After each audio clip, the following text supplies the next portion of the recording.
প্রিয় দর্শক, সকলকে আমার মাটির কথা ইউটিউব চ্যানেলে স্বাগত। আপনার ধানের জমির ধান গাছের পাতা যদি এমন গাঢ় সবুজ থাকে, তাহলে ধানের জমির আলের কাছে দাঁড়িয়ে থাকলে এক আলাদাই অনুভূতি হয়। চোখের শান্তির পাশাপাশি মনের শান্তি।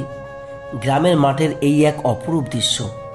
কিন্তু এই ধানের পাতাগুলি যদি সবুজ না থাকে, তবে চাষি হিসাবে আপনাদের কর্তব্য থাকবে ধান গাছ যেন এমন গাঢ় সবুজ এবং চকচকে রাখা। আপনি যত সবুজ রাখতে পারবেন এই ছোটবেলায় অর্থাৎ গ্রোথ স্টেজে, তত পাশকাঠির সংখ্যা বাড়বে। আপনি ফলনও পাবেন অনেক বেশি, ধানও হবে অনেক পুষ্ট।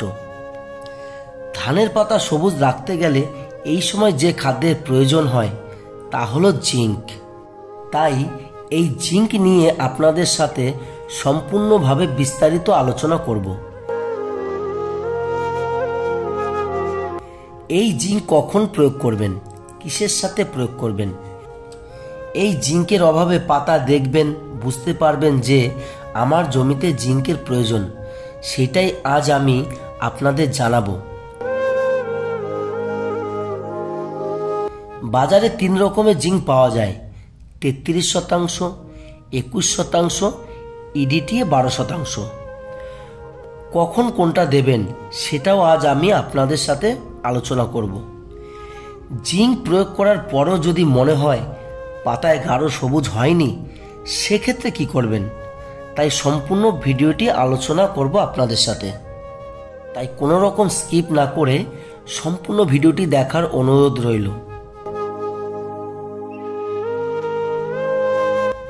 কাদায় কি সার প্রয়োগ করবেন, কখন চাপান দেবেন, আমার চ্যানেলে এই নিয়ে ভিডিও দেওয়া আছে, দেখে নিতে পারেন। জিঙ্ক আপনারা কখন দেবেন? দেখুন, কাদায় কিন্তু সিঙ্গেল সুপার ফসফেট দিতে হয়, তাই কাদায় আপনারা জিঙ্ক দেবেন না।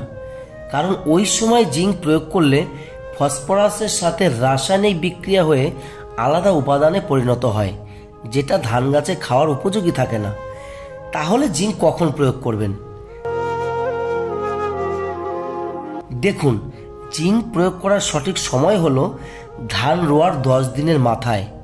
ওই সময় ধানে নতুন শেকড় ছেড়ে ধান গাছ বৃদ্ধির দিকে নজর দেয়। কিন্তু যারা 10 দিনের মাথায় দিতে পারেননি, তারা 21 দিনের মাথায় অর্থাৎ ধানের যে প্রথম চাপান, সেই চাপান সারের সাথে জিঙ্ক দিয়ে দেবেন। বাজারে কিন্তু বিভিন্ন ধরনের জিঙ্ক থাকে, তাই কোন জিঙ্ক কিভাবে দেবেন তা একটু পরে বলছি।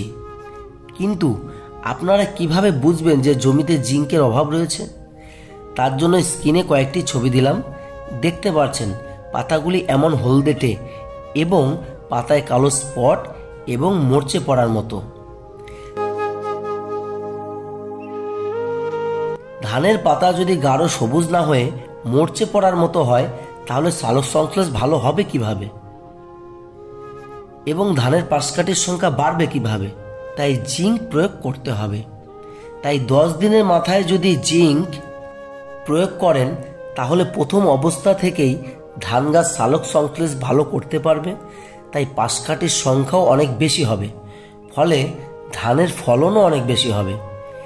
এনপিকের পাশাপাশি যে খাবারগুলি ধান চাষে প্রয়োজন তা হলো জিঙ্ক আর সালফার।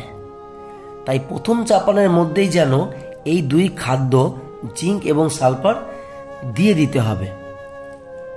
প্রথম চাপানে কোনোভাবেই যেন 30 দিন ক্রস না হয়। ধান রোয়ার 10 দিনের মাথায় যদি জিঙ্ক এবং সালফার দিয়ে দিতে পারেন তাহলে বেটার হয়, কারণ যত তাড়াতাড়ি পাশকাঠি ছাড়বে তত ধানের শীষ লম্বা হবে, ফলে ধানের ফলনও অনেক বেশি হবে। দেখবেন 35 দিন ধানের বয়স হলেও পাশকাঠি ছাড়ে, কিন্তু শীষ তেমন ভালো হয় না। তাই যত তাড়াতাড়ি পাশকাঠি ছাড়বে তত ফলনও বেশি হবে। তাই চেষ্টা করবেন বিঘা প্রতি 7 থেকে 8 কেজি ইউরিয়ার সাথে ধান রোয়ার 10 দিনের মাথায় জিঙ্ক এবং সালফার প্রয়োগ করার। এই জিঙ্ক সালফেট যেটা 33%, সেটা বিঘা প্রতি 2 কেজি, যেটা 21% সেটা বিঘা প্রতি 3 কেজি, এবং সালফার 1 কেজি দেবেন। ধানের বয়স 30 থেকে 35 দিনের মাথায় যদি দেখেন এখনও জিঙ্কের অভাব আছে মনে হচ্ছে, তাহলে ইডিটিএ 12% প্রতি লিটার জলে 1 থেকে 1.5 গ্রাম হারে গুলে স্প্রে করুন। ভিডিওটি এই পর্যন্তই। সকলে ভালো থাকবেন। ধন্যবাদ।